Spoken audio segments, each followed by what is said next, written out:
Headphone নিতে ভাইয়ার রুমের দরজা খোলা মাত্রই দুটি নগ্ন দেহ অন্তরঙ্গ অবস্থায় দেখতে পেলাম। সে আর কেউ নয়, আমার বড় ভাই ও মামাতো বোন জান্নাত, যাকে আমি 2 বছর ধরে ভালোবাসি।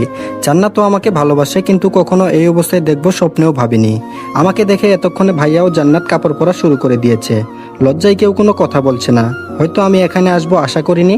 আমি বললাম, ছি ভাইয়া ছি, তোমাকে আমার ভাইয়া বলতে ঘৃণা হচ্ছে। তুমি কি করে এটা করতে পারলে? লজ্জা করলো না? ভাবি থাকা সত্ত্বেও এমনটা করলে? জান্নাত, তোমাকেও বা কি বলবো, ঘৃণা হচ্ছে নিজেকেই। জান্নাত বলল, আবির প্লিজ কাউকে কিছু বলো না প্লিজ, আমি তোমার পায়ে পড়ি।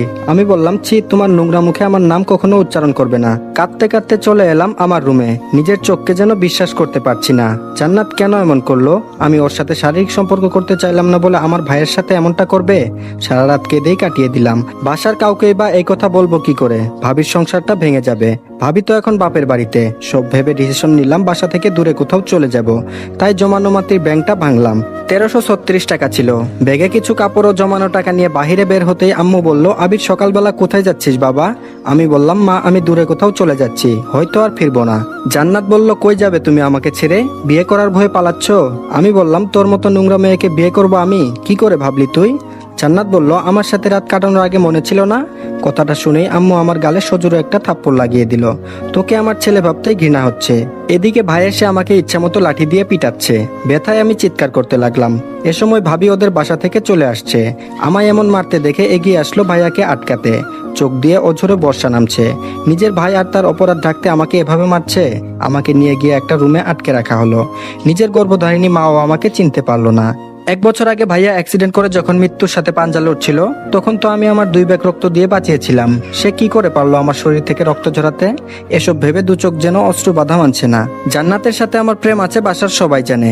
কিছুক্ষণ পর আম্মু এসে পাঞ্জাবি পায়জামা দিয়ে বলল, তোর সাথে জান্নাতের বিয়ে, রেডি হয়ে নে, আর বিয়ে না করলে আমার মরা মুখ দেখবি। আমি মাকে কিভাবে বলি যে জান্নাতকে ভালোবেসে 2 বছরে আমি স্পর্শও করলাম না, সে কি করে ভাইয়ার বিছানায় গেল? অবশেষে সিদ্ধান্ত নিলাম মায়ের কথা রাখতে বিয়ে করব, কিন্তু বাসা থেকে চলে যাব যাতে জান্নাতের মুখ না দেখতে হয়। একটু পর ভাবি আমাকে জানালা দিয়ে দেখে চোখের পানি ফেলে চলে গেল। হয়তো তার মনে অনেক প্রশ্ন, কেন আমি এমন করলাম? এদিকে ভাবির মাথাটায় একটা জিনিস ঢুকছে না, আবির তো জান্নাতকে ভালোবাসে, তাহলে কি এমন হলো যে বিয়ে করতে চাচ্ছে না? বিকালে কাজে আসলো, আবির ও জান্নাতের বিয়ে পড়ানো হলো। বিয়ে বাড়ি ঠিকই, কিন্তু কারো মনে কোনো আনন্দ নেই। সবার মন খারাপ, শুধু আমার বড় ভাই আকাশ ও জান্নাত ছাড়া। পায়ে ও হাতে প্রচন্ড ব্যথা করতেছে, তবুও কষ্ট করে একটা চিঠি লিখলাম। প্রিয় মা, মা গো, আমি তোমার কথা রেখেছি। মা, আমি জান্নাতকে বিয়ে করেছি।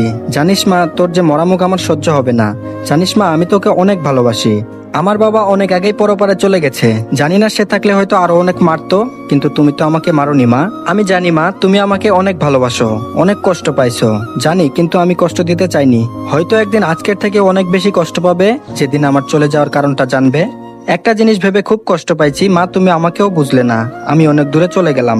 মা, নিজের খেয়াল রাখবা। ইতি তোমার কলিজার টুকরা। বাসার দেওয়াল টপকে বাহিরে আসলাম। চলছি দূর অজানাই। সামনে রেল স্টেশন। ট্রেন আসার আওয়াজ পেয়ে স্টেশনে এসে ট্রেনে উঠে পড়ি। জানি না কোথায় যাব। একটা সিটে বসতেই পায়ে কি যেন লাগলো, তাকিয়ে দেখি একটা লাগেজ। কিন্তু লাগেজটা কার? এই সিটে তো কেউ ছিল না। জানালা দিয়ে সবুজ প্রকৃতি দেখছি। পরের স্টেশন আসতে পাশের সিটে সবাই নেমে গেল, কিন্তু কেউ লাগেজটা নিল না। মনে হয় কেউ ছেড়ে গেছে। লাগেজটা খুলতেই অবাক হয়ে যায়। লাগেজটা টাকা দিয়ে ভর্তি, কিন্তু এগুলো কার টাকা? দেখি তো লাগেজে কোনো কার্ড বা ঠিকানা আছে কিনা। কাগজটাতে লেখা ছিল, হ্যাঁ তোমাকেই বলছি, সন্ত্রাসীরা আমার পিছু নিয়েছে। জানি হয়তো আমাকে মেরেও ফেলবে। প্লিজ টাকাগুলো আমার বাসায় পৌঁছে দিও, নয়তো আমার পরিবার রাস্তায় বসবে। ঠিকানা 1206/2 তেজগাঁও, ঢাকা। এখন কি করব বুঝতেছি না। এতগুলো টাকাগুলো নিয়ে বাসায় চলে আসি। আম্মুর জন্য মনটা কাঁদছে। জানি না আমাকে না পেয়ে আম্মু এখন কি করছে। কাগজে লেখা ওই ঠিকানায় সিএনজি করে যাচ্ছি, আর মনে পড়ছে আম্মুকে। সামনে একটা কার ও পিকআপ মারাত্মক অ্যাক্সিডেন্ট হয়। রক্তাক্ত হয়ে গাড়িতে একজন লোক পড়ে আছে, কিন্তু কেউ এগিয়ে আসছে না। সিএনজিটিকে থামিয়ে দৌড়ে গাড়ির কাছে গিয়ে লোকটিকে বের করলাম। অনেক জায়গায় আঘাত পাইছে, মাথা ফেটে গেছে, পায়েও ক্ষতের সৃষ্টি হয়েছে। আমি সিএনজিওয়ালাকে বললাম, ভাইয়া একটু এদিকে আসেন, লোকটিকে হাসপাতালে নিতে হবে। বেশিক্ষণ এভাবে থাকলে লোকটি মারা যাবে। সিএনজিওয়ালা বলল, ভাই ছাড়ুন তো এসব, আমার আবার আপনাকে নামিয়ে অন্য প্যাসেঞ্জার নিতে হবে। এসব পুলিশ দেখবে, আপনি গাড়িতে উঠুন। আমি বললাম, আপনাকে ডাবল ভাড়া দিব, লোকটিকে নিয়ে আগে হাসপাতালে চলুন। এদিকে লোকটির অবস্থা আরো খারাপ হতে লাগলো। তাড়াতাড়ি সামনের একটা হাসপাতালে নিয়ে আসলাম। ডাক্তার লোকটিকে কেবিনে নিয়ে বলল, পার্সেন্টের অবস্থা খুবই খারাপ, এমার্জেন্সি অপারেশন করতে হবে। আপনি ওনার কি হন? আমি বললাম ছেলে। ডাক্তার বলল, এখনই ক্যাশ কাউন্টারে 5 লাখ টাকা জমা দিন, আমরা অপারেশন শুরু করে দিচ্ছি, নয়তো ওনাকে বাঁচানো সম্ভব হবে না।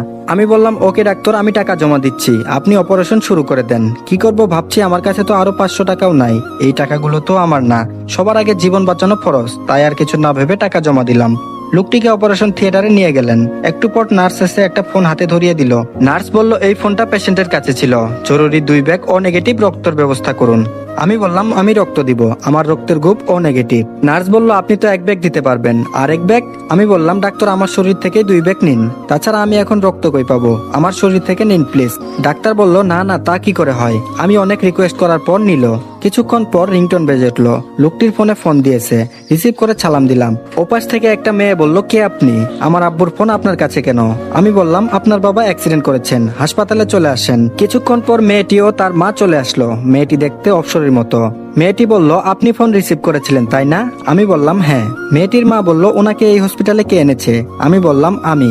মেয়েটি বলল, এই ফালতু মার্কা হসপিটালে ভর্তি করতে কে বলেছে আপনাকে? বলেই গালের মধ্যে কষে একটা থাপ্পড় লাগিয়ে দিল। এমন সময় নার্স বেরিয়ে